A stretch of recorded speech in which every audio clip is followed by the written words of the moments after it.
Hello, it's Lynn Watts here with Wyatt the Wonder Dog Books.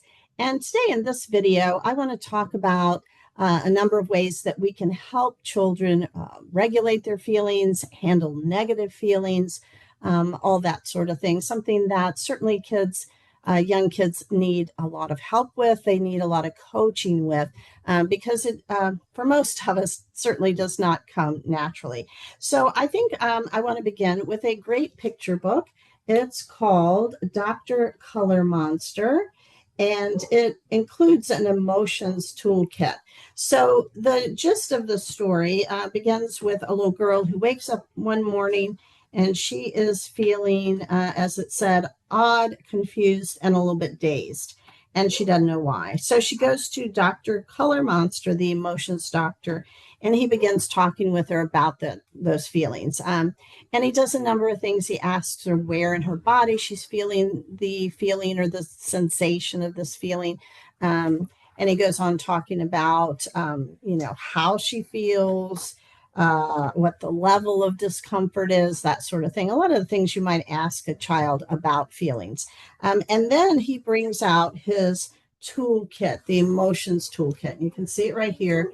And the way it works in the book is it opens up into a big 4-page spread where it has lots of ideas that she can use to help her regulate her feelings. I'll just tell you a couple. They're probably nothing that's going to surprise you, but she could paint with watercolors. She could use some modeling clay. She could draw a picture of how she feels.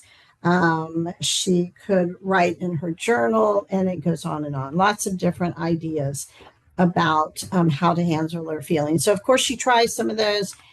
She continues talking about it. She comes back in a few days, and she is feeling much better. The uncomfortable feelings I had are totally gone, she says. So this is Dr. Color Monster again, and I don't think I mentioned it's written by Anna, I'm going to say Llenas, Llenas.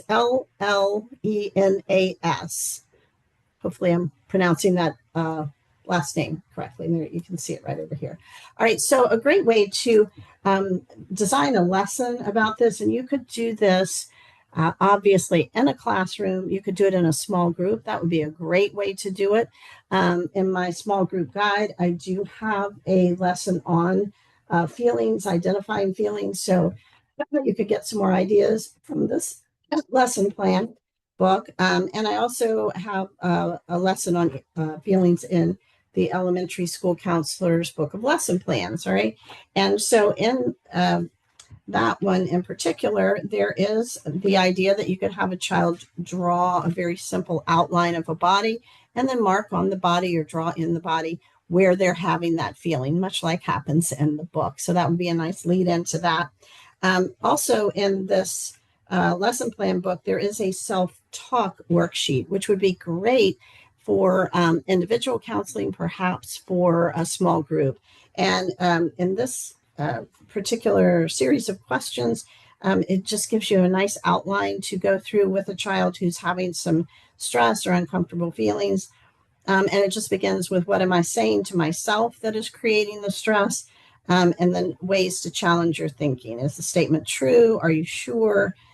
How do you feel when you have that thought? Who would you be without that thought? So a number of questions that you could certainly ask an older child, probably, who has some insight into feelings, to talk with them about those uncomfortable or negative feelings. So I hope those are some ideas that you could use in working with children in this very important area of learning to recognize, talk about, and cope with negative or distressing feelings. Thanks so much for all you do for young children, and thanks as always for listening.